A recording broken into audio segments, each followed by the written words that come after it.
Hey everyone, Warwick's here. So we're back with another sort of 11.1 class review thing. I've done Monk, I've done Hunter, talked about some of the changes, given my thoughts on them. Now we're going to be moving on to another class that I'll be playing quite a bit of in patch 11.1, I believe, at least as an alt, will be Druid. So we're going to talk about that today. So what we're going to do in this video is we're going to cover everything from their announced class changes in 11.1. We'll take a look at their tier set bonuses for 11.1, the tier set model, and then at the time that I record this, Wowhead has also had up the new changes that are up in terms of the trees.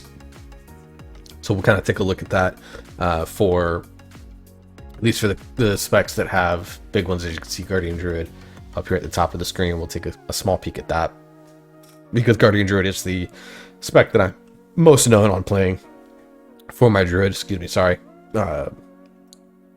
So I'm most known for playing Guardian Druid amongst the 4 Druid specs, but Feral obviously another one that I play a lot of. So we'll take a look at kind of all of that. But based on these changes, if you've kind of already been reading some of them, they've made a lot of changes in the class tree. So that's really the thing that we're going to take a look at. So if you like this type of stuff, just remember to like, share, subscribe. If there's anything that you want to have me go over, cover, have questions about, feel free to throw them down in the comments as well, and I'd be happy to take a look at it.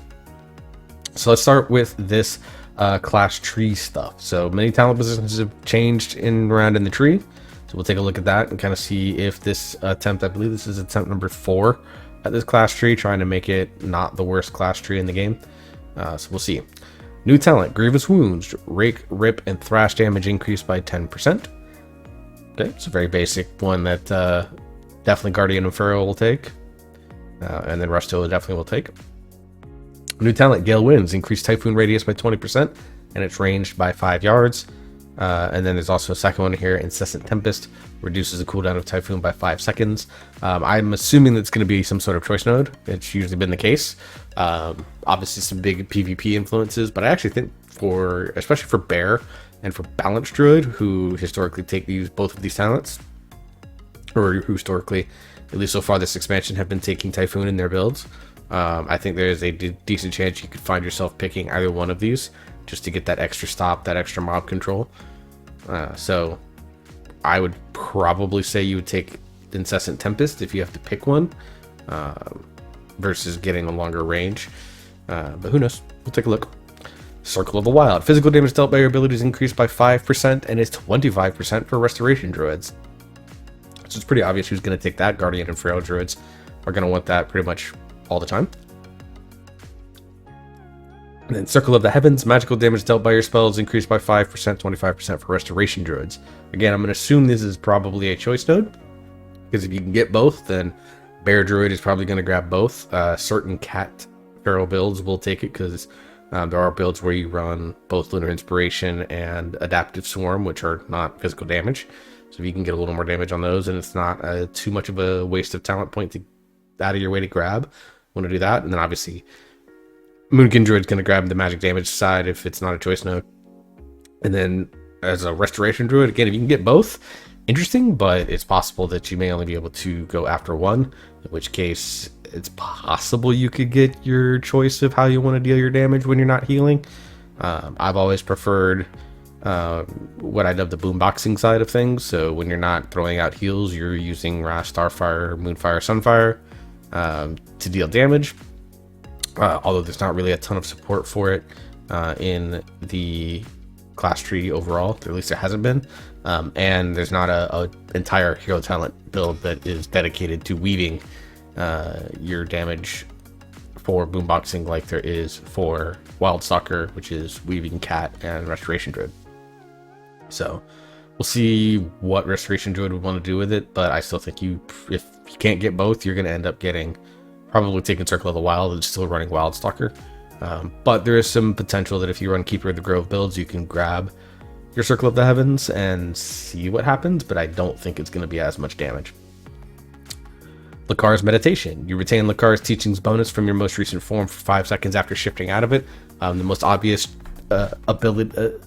use of this is going to be keeping the armor and health from Bear Druid. for 5 seconds shift after shifting out of it. So potential that you get some ability to retain that health and then give you a little bit of extra time to heal yourself out of a dot, or to just give yourself a little extra breathing room on a damage event. You know, I have to double take a look and see the Lucar's teaching bonuses that you get for each, but like I said, the most obvious one is going to be bear form, so nice little defensive bonus. Symbiotic relationship. Form a bond with your ally. Your self-healing also heals your bonded ally for 10% of the amount healed, and your healing to your bonded ally heals you for 8% of the amount healed. So this screams the old Kyrian ability from Shadowlands, which was an interesting talent build to use for most of the specs. Feral basically never ran it because you just ran Adaptive Swarm or Night Fae.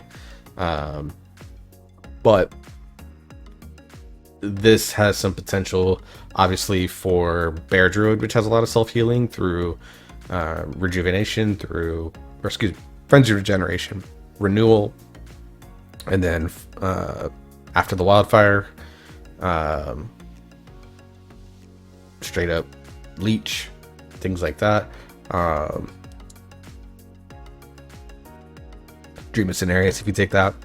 So there's potential there that you could like use this to bond with your other tank, so that you guys can just kind of like chill with each other. Or in Mythic Plus, you always bond it to your healer, so you two always stay up, where you bond it to your squishiest DPS. Do that. Resto Druid, I think, is probably obviously going to see the most value out of this, where you just kind of always are going to keep like at least a rejuvenation, maybe even a life bloom rolling on yourself, depending on your talent builds that you run. So I think there's some potential there, but again, we'll have to see where it's at in the tree and if it's going to be worth grabbing.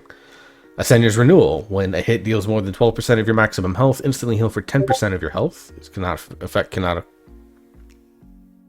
sorry, that's my buddy Aideen announcing charity stuff. Sorry. Shout out to Aideen, by the way. When it hit, so this effect can happen once every 30 seconds. So I think this is actually a really, really powerful defensive talent for every spec. This is going to help on those big AoE damage events in Mythic Plus and in raid situations, and obviously for bears, there's a lot of value in it. And it being every 30 seconds is actually, I think, a really, really good. I think the original note said this was going to be like every 2 minutes, and that was not really good. So I think they've updated this since then. But every 30 seconds, you're getting the ability to heal for 10% of your maximum health anytime you take a 12% or more ability hit is pretty powerful. I think you're going to see this talent become pretty mandatory for all 4 specs, depending on where it's located. I really like this. I think this is a really, really good talent. So shout outs for this one. New talent, Perfectly Honed Instincts. Well-honed instincts can trigger up to once every 90 seconds. So Perfectly Honed Instincts, if I recall, that's the one that procs a frenzied regeneration on you if you fall below a certain threshold. But it's only like once every 2 minutes that this can happen. This is going to make it once every 90 seconds. I think you should probably bake the 90-second thing into this rather than making it a talent, but hey, you got to fill the tree. Ursak Spirit has been updated. Stamina increased by 4%, and then stamina in bear form is increased by an additional 5%. These bonuses multiply together, so Druid's health in bear form remains unchanged. I think they should not do that. I think they should make them additively. Like, you get 4% just for being a Druid, and then you get 5% more for being in bear form on top of all the bonuses that Guardian Druid gets already. I don't think it's a bad thing that Guardian Druid has, like, the highest health pool, given the way that they mitigate damage. I think it's important that they have a really, really high health pool. I think that's kind of always been one of the main features of Guardian Druid over the years, is that it's got this massive HP pool in order to take and doesn't necessarily avoid a lot of damage. It doesn't parry a lot. It doesn't have the greatest dodge. It has some, but it mitigates purely based on being tough as shit. Like, if you ever tried to fight a bear, they can take a beating before they decide to retreat. That's more of an IRL thing, but like that fantasy should still very much translate.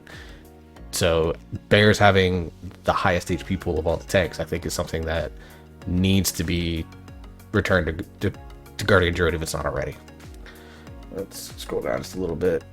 Light of the Sun replaces Skull Bash for balanced druids only. The remaining cooldown of Solar Beam is reduced by 15 seconds when it interrupts its primary target. So this takes a talent out of the spec tree and puts it into the class tree and makes it so that balanced druids are kind of, there's no option for them to get Skull Bash. This obviously means that Skull Bash has got to be moved a little bit more central into the tree, which is good for resto druids as well. So overall, I think a win. Improved Rejuve has been changed to Lingering Healing. Rejuvenation's duration is increased by 3 seconds, and Regrowth duration is increased by 3 seconds when cast on yourself. I think this is a big one for, obviously, Resto Druids, but I actually think the Regrowth thing is good for Feral Druid as well, because they have Predatory Swiftness, which allows you to basically instant cast Regrowth on yourself when you spend 5 combo points, which you're pretty much always doing. So getting an extra 3 seconds on that is good. Now, the hot part of it doesn't matter so much for Feral as much, so I don't know how valuable this is going to be. And even for Resto Druid, I mean, Improved Rejuve getting an extra 3 seconds is good if Rejuve is a massive part of the kit, and my understanding is right now it is not. So the value on this is going to shift season to season, in my opinion. All right. Instincts of the Claw is now 1 point versus 2. We always like getting a talent point back, essentially, and it's been updated to include Ferocious Bite and Maul damage being increased by 8%. So very obviously pointed at Feral and Balance. Lore of the Grove is now 1 point versus 2, and now Moonfire and Sunfire damage increased by 10%. So yay, Moonkins, and obviously on these, for Resto Druids, whichever, I'm assuming you're going to have to take a path in terms of what type of damage you want to do. So Lore of the Grove impacts your boomboxing builds. Fluid form has been updated. Skull Bash can now be used in any form and shifts you into cat form if necessary. Obviously very good for Resto Druid if you're choosing the cat weaving side of things. And that's the other thing, is that you don't get Solar Beam if you decide to boombox, so you still have to go into cat form a lot, which means I still think you end up cat weaving more often than you boombox, as I call it, just weaving your balance spells into your healing. But, you know, it is what it is. All right, and then Rejuve got a 5% healing increase, while Growth got a 5% healing increase. Rip's damage was reduced by 9%. Shred and Swipe both got 10% damage increases. Ferocious Bite got a small DPS, or small damage reduction. Cyclone is now 5 seconds versus 6 seconds. This is obviously very big in PvP.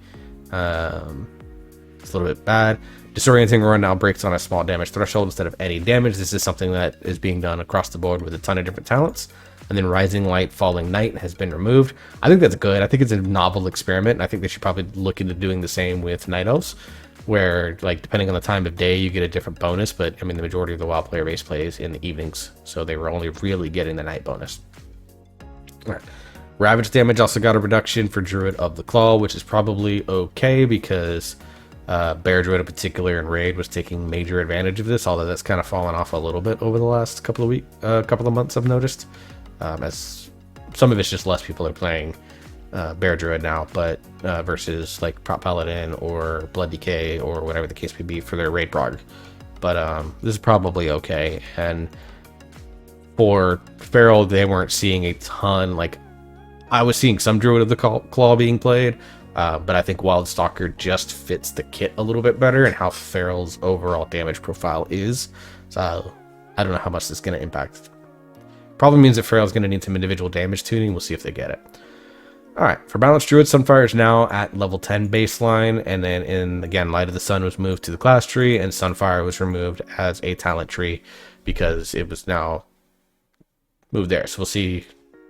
I mean, Sunfire was in the class tree, so we'll see how that impacts things. Feral, Thrash is now learned at level 10 versus being a talent. Brutal Slash damage did get a 10% increase, and Killer Instinct no longer increases the damage dealt by Moonfire cast with Lunar Inspiration. So I'm assuming that's killing a very specific playstyle, which means probably should just get rid of Lunar Inspiration if you're a Feral, in my opinion. Like, I like the idea of being able to cast Moonfire in cat form, but apologies for my chair. But the playstyle has always been super, super niche and requires Lunar Inspiration basically to be like stupidly brokenly overpowered in order to start taking it. I think you should just get Feral down to Their bleeds and adaptive swarms kind of become part of the feral identity now, that you just kind of run it, and just kind of leave Moonfire to Bear, Resto, and Balance Druid. Alright, let's look at the Guardian changes. They have a new talent, Ursol's Warding. Gain magical damage reduction equal to your damage reduction of armor, and it's 5 to 10%, so 2-point talent. 10% of your 10% magical damage reduction based off of your armor reduction is going to be really good for like incarn windows when you are spamming a bunch of Iron Furs out there, especially if you have Thorns of Iron talented.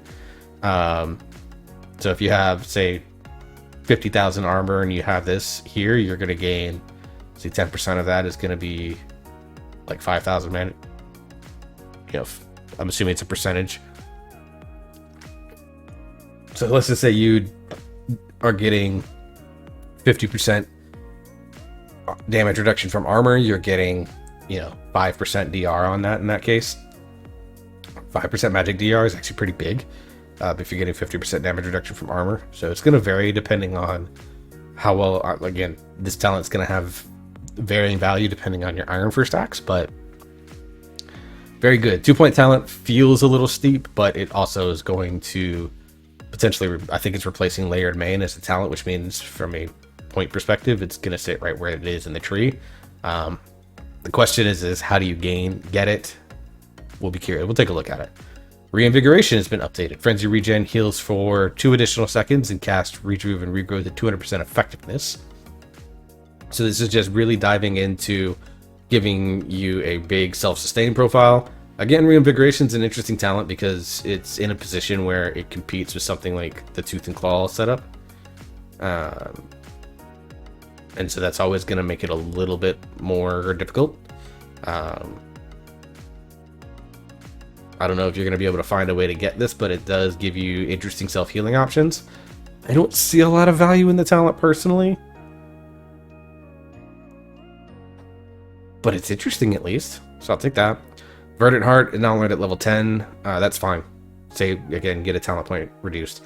And then they increase Mangle damage. They reduced Maul and Raise damage. Raise now replaces Maul when you talent it. That's going to entirely depend on if Raise is not a DPS loss to cast in single target. I know for a long time it was. I haven't checked recently. But if that's the case, it saves you a keybind, which is probably okay. But right now, at least with Elun's Chosen being kind of dominant for Mythic Plus, which is where Raise sees most of its value, you're not seeing Raise taken in a ton of builds. Some people are still grabbing it. I still think there's value to taking it, but I don't, like I said, I don't personally see it. My finger is itching. I think I got bit by something, and it's just on fire right now. So I'm gonna put this cold drink on it. So we'll see. I think there's potential for Raise to see play in Mythic Plus again if there's some tuning done with it. An 8% damage reduction doesn't make it all that appealing. But I'll talk a little bit more about that when I go into the Guardian Druid side of things. Or I'll just maybe do a separate video on things in the Guardian tree that I would like to see adjusted. Alright. And finally, Resto Druid. So they got a few notes here. Improved Nature's Cure is now learned at level 10 versus being a talent. Again, we like getting talent points back, essentially.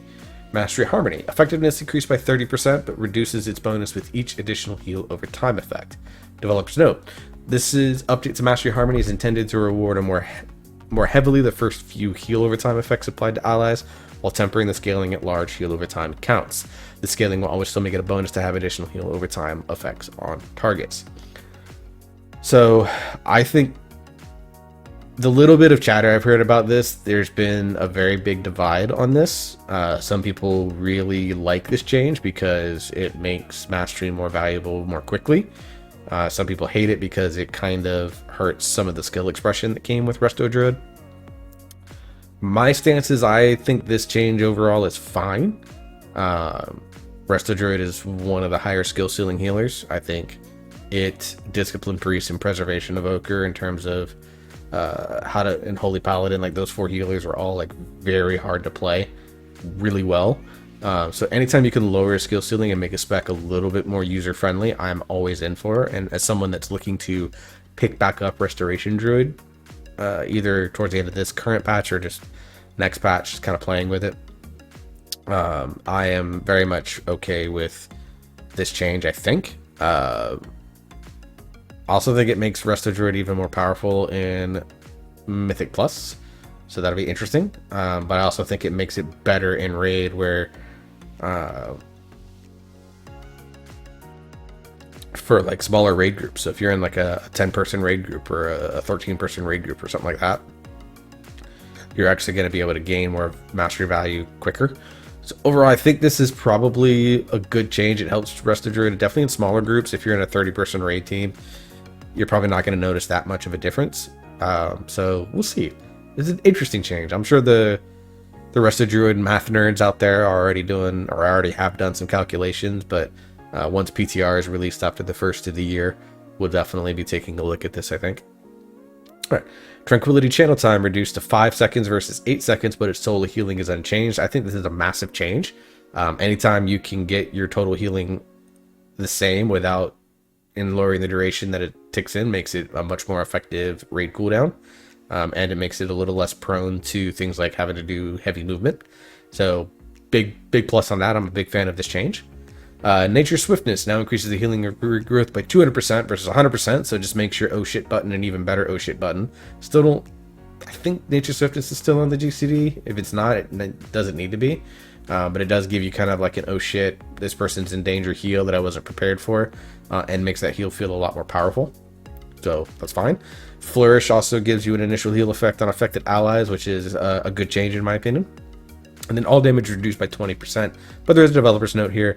This damage reduction keeps Restoration Druid's physical or magic damage dealt equivalent to the previous patch when selecting Circle of the Wilds or Circle of the Heavens. We are making this change with the goal of moving Restoration Druids towards utilizing either their damage physical abilities or magic spells, instead of weaving between them in order to reduce the damage rotation complexity. So I think this is a good change. It does, again, make it so that you can give yourself a choice between cat weaving or boomboxing playstyles. That said, I still think you're going to find yourself cat weaving because you get access to the kick, and while you're there, you might as well just deal the damage that you're doing. It does have like the weird shifting propositions for it, whereas boomboxing, because you don't have access to Moonkin any form, you can do your damage while still being in your normal resto caster form. So I think there's value to both, but because Wildstalker exists, I think you're going to see yourself still mainly focused on cat weaving for your damage profile. That said, if you want to do boomboxing, it probably at a DPS loss, but with a little less complexity, because timing when you go into cat form and taking all that time for it and things like that, versus being able to just sit back, cast a few spells, cut off a cast when you need to, and immediately cast a heal.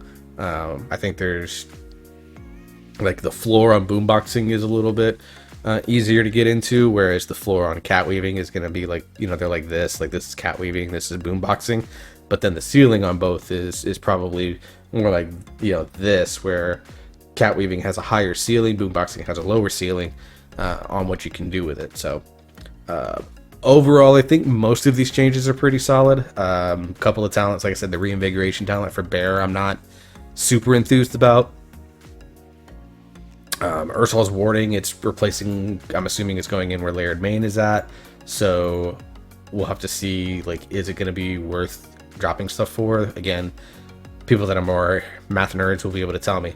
So let's go look at their tier set. So if you haven't paid attention yet, the tier sets here are they do basically a 2-piece bonus that is role specific, tank, melee, ranged, healer, and then a class or spec specific 4-piece bonus. So it's an interesting spin on the tier sets. I haven't decided what I really think of them.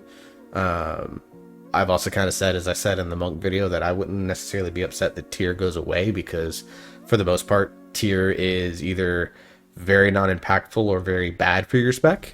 And as someone that loves the tank role, it's disproportionately more impactful on tanks and defines season metas in a way that it doesn't do for other specs.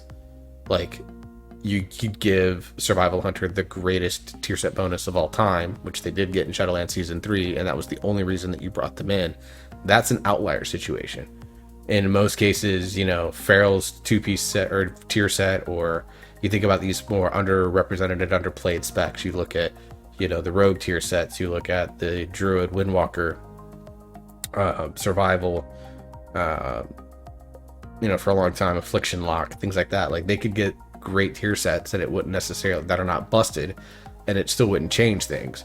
Healers, for the most part, it wasn't about your tier set bonus impacting things, although it did have some impact. Again, Chi Harmony for Mistweaver and Dragonflight Season 3 was a big part of it.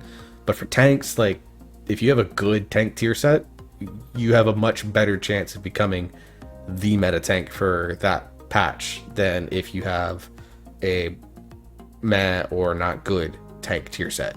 And as someone that loves tanks and struggles with the tank balance that they have right now and the tank changes right now, it's a whole video. But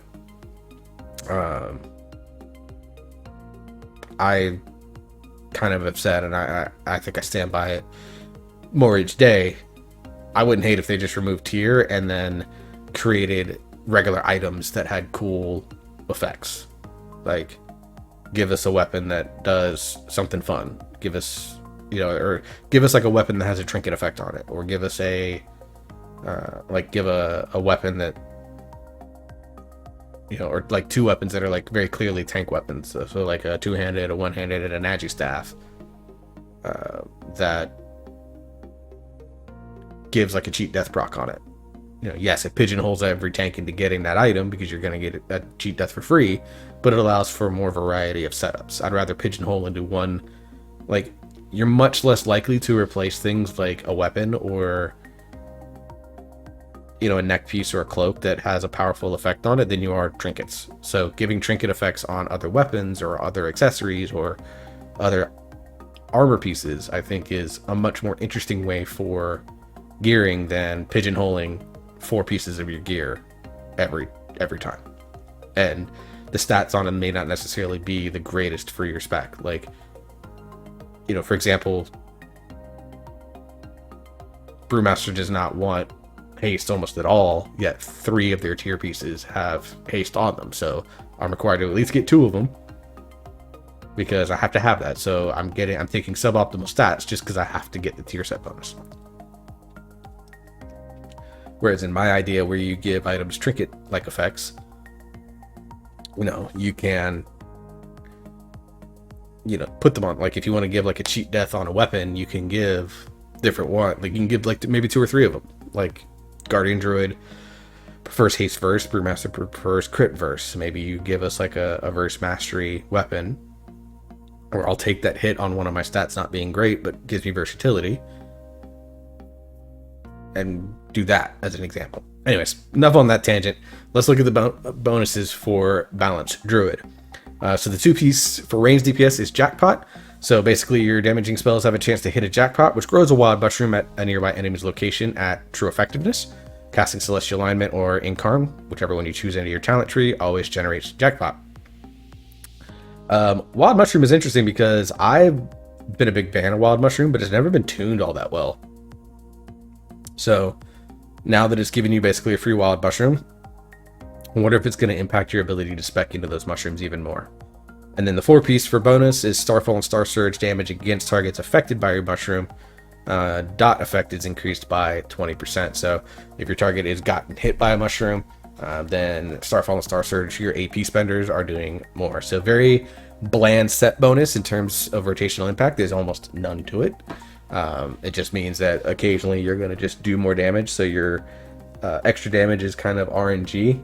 Again, I kind of hate that about the casino-like approach that they're taking to these tier sets, is they're all very much RNG. So, you know, 2 balanced druids with the exact same stats are going to get wildly different damage profiles based on how many times they hit jackpot. I don't know if I like that. Feral. Winning Streak is the melee set bonus. This is clearly the weakest one, I think, of the 4. You have a chance to activate Winning Streak, increasing the damage of your Ferocious Bite, Rip, and Primal Wrath by 1%, stacking up to 10 times. But then each time you use one of those abilities, it has a 15% chance to remove Winning Streak. I kind of hate this bonus because, like, you're basically saying, hey, you're going to get this really small guaranteed bonus of 1%. But then, because you cast Ferocious Bite in particular, or Primal Wrath and AoE a lot, like, you could only get a 1% bonus, and then you hit that 15% to remove winning streak, and it's gone. And so, your 2-beast bonus basically provided nothing. So, again, I hate the nature of these RNG jackpot things. When you consume Apex Predator's Craving, become a big winner, dealing physical damage to Apex Predator's primary target and increasing the damage of your periodic effects by 4% for 6 seconds. You're taking Apex Predators in all your builds. You basically just want to make sure that you have a really, really good way to track it. I need to update my weak auras because I basically have a cat meowing anytime that I proc that. And it's a way for me to know that I have the free build, even though I think in the weak aura pack that I use, it does highlight it. Again, very bland, kind of whatever. You know, between Wild Stalker and your bleeds and in pure single target situations, I see some builds taking Lunar Inspiration. You know, you're getting 6 seconds of slightly more damage, so you're getting like basically like 2 to 3 ticks on all of that, being at 4% more damage. This is not a very powerful set bonus. Again, I kind of hate this for Feral. Guardian. Each time you take damage, you have a chance to activate Luck of the Draw, which casts Survival Instincts for 4 seconds. I noticed every other tank is 4 seconds except for Brewmaster, which is getting 6. That's weird. Your damage done is increased by 15% for 8 seconds after Luck of the Draw activates. So you get a 50% DR for 4 seconds, and then more damage for 8 seconds after you know, for 4 more seconds after you get that Survival Instinct proc. And then after you gain Luck of the Draw, your next 10 Druid abilities cast another Druid ability at 125% effectiveness. That is potentially very interesting. I need to know what abilities it can cast. Because, like, if I'm just getting a random Wrath, I don't fucking care. But if I cast Thrash and also get a free Raise, now we're talking. Or if I cast, you know, a Maul and get a Ferocious Bite, now we're talking. So I need to know what Druid abilities can be cast in this before I make judgment. It's potentially interesting. It's also potentially stupid. And Restoration. Your healing spells have a chance to apply Insurance, which heals them over 15 seconds, and then it's consumed if an ally drops below 40% health to heal them for, I'm assuming, whatever's left remaining. Life Bloom's Bloom has a 30% to apply Insurance to its target for 10 seconds, and then when it's consumed or removed, it leaves a missing Rejuve, Regrowth, or Wild Growth heal over time effect for 15 seconds on its target. That's actually not awful. I don't hate that. Again, it's not going to be rotationally impactful. It's not probably all that big, and it's only a 30% chance.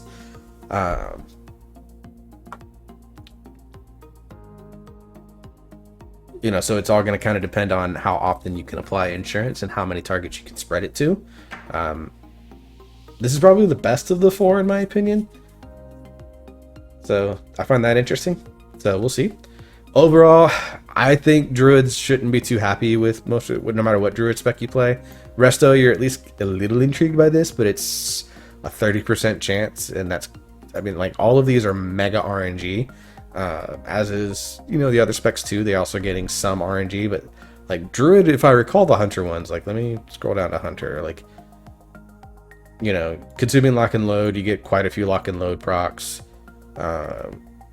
You know, your pet's getting nature damage. That's pretty consistent when you hit jackpot, because Bestial Wrath is up every generally 45 seconds. And then for survival, like Kill Command giving you extra Tip of the Spear stacks, like, that's pretty RNG. But because you have a chance to basically lose winning streak any freaking time, like, I think this is still a somewhat consistent bonus. It's the most RNG of the 3, whereas like all 4 of these specs, they're either super bland in the case of Balance, and in my opinion Feral, and Winning Streak just has a chance to be just garbage in my opinion. Or they're kind of powerful but are really up to chance. And this one depends entirely upon which Druid abilities. Like, again, if I cast a Swipe, am I just going to cast like a Wild Growth, or am I going to get a Rejuve? Like, there's so much variability to this. We need Blizzard to clarify this set. So yeah, I'm not thrilled with the Druid sets. That said, I like the base gameplay styles of definitely 3 of these 4, and like I said, I want to jump back into Resto Druid and see what I think of it. But so it's not going to stop me from playing this as kind of like my main alt for next pack, or next tier. But I'm not thrilled with these sets. All right, let's look at the model for it.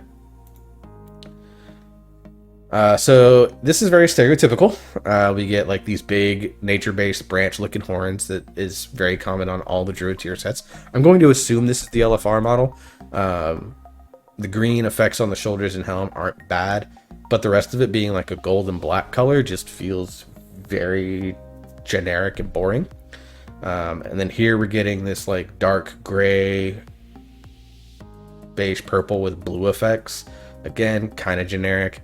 The red isn't too bad, but red's my favorite color, so I'm always going to be biased towards sets that incorporate a lot of red. So the heroic set, assuming this isn't all that bad. And then the mythic set is not all that exciting. So I'm not excited by the Druid one. I would probably be chasing down another Mog. Or in the case of mine, I play Colterian. I'm going to be just in my forms more often than not anyway, so I'd rather go chase good forms. But if you're just standing around, if you're a Resto Druid main, I'd probably choose a different Mog, honestly. Alright, now let's take a look at these talent trees. Now, sorry, my big fat head's going to be in the way. Actually, let me do this. Let's move me over here. Alright, so let's look at some of these changes. So this is on a Bear Druid. So obviously we can see Thrash is still here, but it's now learned it based on level 10. So I'm assuming the talent that is going to allow these things to do more damage is going to be here. So we'll see. So you're still going to grab Ursoc's Spirit here. This is now way high up in the tree. So getting that 4%, and it's right in the middle of the tree. So it's very accessible for all of them. So that's a good change there. Obviously they screwed up this connection here because you should be able to do that. Or can you just grab that? Yeah, you can just grab that solo, which is interesting. And then there's no connection here either, which is, again, interesting, but largely unimpactful because Feral grabs this anyway. Let's see. I think we grab Remove Corruption. Still going to grab Killer Instinct. Obviously, Iron Fur you're going to get for Bear. Improved Bark Skin got moved down here. Verdant Heart, this is now learned at level 10 now, so again there's a talent here that I think is missing. Let's go back to this. I think it is Grievous Wounds is probably where Thrash is supposed to be, and I'm assuming something like Asenya's is going to be where Verdant Hurt is at. So we'll see. I'm assuming longer Bark Skin duration is good. Magical damage, I actually think for Bear is more valuable than people think, but I don't see a lot of builds taking it. But like, you kind of need to pick something else. So I think with this way this tree has been shifted around, I think for Bear, grabbing Nurturing Instinct is really possible, and you need the 2 points anyways to get down here. So the Kite, obviously you grab. Skull Bash is now straight up in the middle of the tree is good. Natural Recovery I think is good. I think there is value now potentially in getting Astral Influence again, but we'll have to see. So obviously Wild Charge we want to get, Soothe we want to grab, Renewal we want to grab, Stampeding Roar is good value. I think with this it kind of is going to depend. I think there's real value now in that if you want Innervate, Symbiotic Relationship, Forest Walker, Nature's Vigil, like all of this, like I don't think any of this is all that, like maybe Innervate could be valuable, but like the rest of it is not super valuable when I'm thinking about raid situations. So I think you could see this skipping like this entire side, and you grab something like Feline Swiftness, which is now way down here. Grievous Wounds is up here then. So now you get a free base movement speed, and this just says increase your movement speed by 50%. So if you get this without having to be in cat form, that potentially is huge. So I'm assuming that is going to be, because right now it's up here, it just says increase movement speed by 15% as well. So I'm assuming this doesn't mean you have to be in cat form for it, even though it's called feline swiftness. If that's the case, that's mega for Druid. Well-honed instincts, I think you grab now because you can now grab perfectly honed instincts. Again, I would just like to see that, and then you get matted fur. So we've spent 18 points. We've got to spend 2 more elsewhere. I think this is where something like Astral Influence can come into play. And then you can grab something like a CC. Like you can grab Hibernate, you can grab Typhoon. Hell, you can even grab something like Sunfire. Or you can grab Rejuve. Or you can grab Rake for your Druid of the Claw builds. So we'll just grab Rake just for the sake of it. You know, for the sake of like an Elun's Chosen build, you gotta grab something like Hibernate just to get the point. And then you grab Lakar's Teachings, basically gives you a stat while in each form. For Elun's Chosen, you're gonna grab Lore of the Grove for sure. You definitely want to grab Oak Skin, which gives you additional damage reduction. I think Fluid Form you can skip. Raid build you can skip this one as well. You could skip Ursine Vigor, which means you're gonna grab yeah, obviously, like I said, this was a build, so you're going to grab Circle of the Wild for Bear Druid, but Lucaris Meditation. So, like, here, it's a stat, not necessarily a form benefit. But again, gaining extra verse when you leave Bear form to go into, like, Cat form to gain extra crit, or vice versa. I think there's some value in this, and it only being 1 point. And I've got 6 points to spend right now. Like, I can see yourself doing this, and then you can grab things like Ursine Vigor, which keeps your health and armor initially going into bear form. You can grab Perfectly Honed Instincts, and then you want to grab Instincts of the Claw. Like, I could see this being a pretty solid raid build for Guardian. Again, if you choose Druid of the Claw, you're going to want to, you'll probably trade out points, which is what you generally do. Where's the reset button on this? Reset. So for Druid of the Claw, I could see you doing something like this. Grab that. Yeesh. I still think you grab Remove Corruption, just so that you can, I mean, you need the point to get below the tree here. Oh, you grab Grievous Wounds. That's the other one that you gotta grab. Because this one, actually, you're gonna grab an Elun's Chosen build as well. I think this is probably more safe to choose for this. Skull Bash just for the interrupt you need, natural recovery, thick hide. For Druid of the Claw builds, I think you can gain this, and then of course you get Mangle critical strike damage as well. I didn't notice that. Wild Charge, Soothe, just so that you can access this part of the tree, and then Renewal for the DPS. And then again, I think from here you can ignore all of this. So you grab Stamp Roar, you grab Matted Fur, which is just a way to get the talent points down there. You grab Well-Honed Instincts, you grab Feline Swiftness. We need to spend 1 more point somewhere in this tree in order to unlock the bottom gate. This is where you can grab something like Remove Corruption.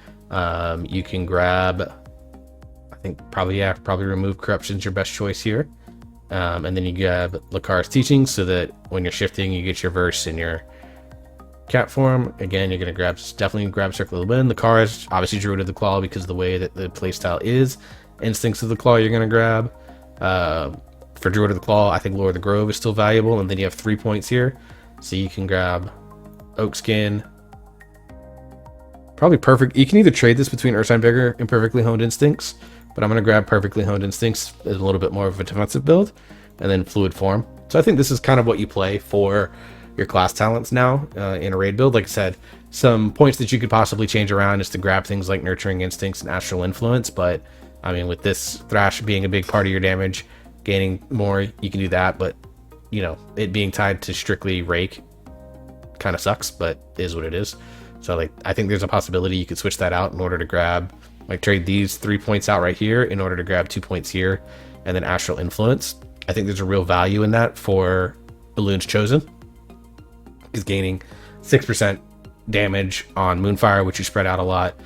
Is it worth having to invest? You know, you're investing 2 talent points to get 10% on Thrash, or you're investing 2 talent points to get 6% on Moonfire, with the way that Elun's Chosen modifies a lot of stuff in the, you know, with Moonfire builds. Obviously, extra rage here. You're also gaining this 8% increased damage. Druid of the Claw, I don't think has anything that does a lot for Thrash. Also in Elun's Chosen, like, you're making the choice here. You gain 12% extra damage here. Again, math nerds don't know the exact play, but just knowing it, we're going to look at here. And then Reinvigoration is here, and Ursol's Warding is here.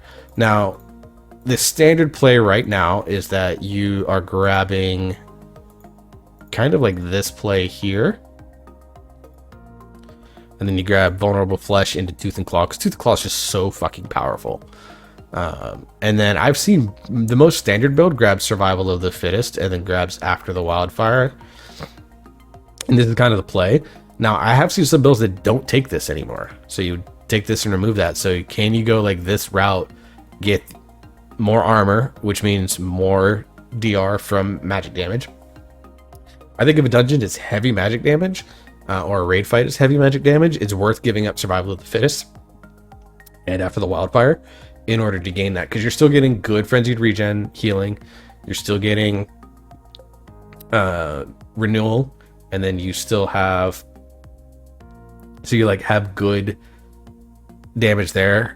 For Elun's Chosen, I think, you know, obviously we grab these, and then I think you grab, you know, these obviously would be Druid of the Claw, and then you had 2 points left to spend somewhere.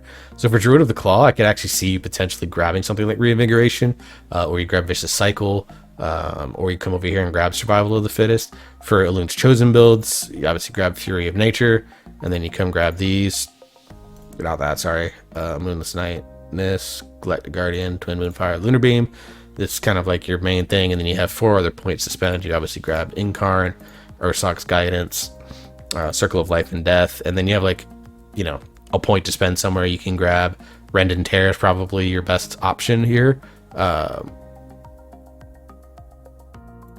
for like that. And then like for these, like for this, yeah, again, for Druid of the Claw, I could see very easily going, grabbing like a Vicious Cycle point here, and then you get, you kind of skip this whole side. You got to get down here, so you got to grab Circle of Life and Death so you can access Incarn and Rage of the Sleeper. Blood Frenzy, I think you grab this. Ursoc's Fury is really good, and then you have 3 points that you can kind of spend wherever you need to. I still think you grab Galactic Guardian, just because you still Moonfire. It's just not as a heavy focus, but it's free rage. And then you can grab points like in Flashing Claws. And then in Mythic Plus, you know, maybe only put 1 point here, you know, maybe go like this and grab Raise. Like, there's some valuable value there. So I think if you're willing to sacrifice After the Wildfire and Guardian of Elun, you can grab Ursol's Warding and Reinforced Fur. I don't think Reinvigoration finds its way into build still, even though it's still, again, I think the concept is really interesting.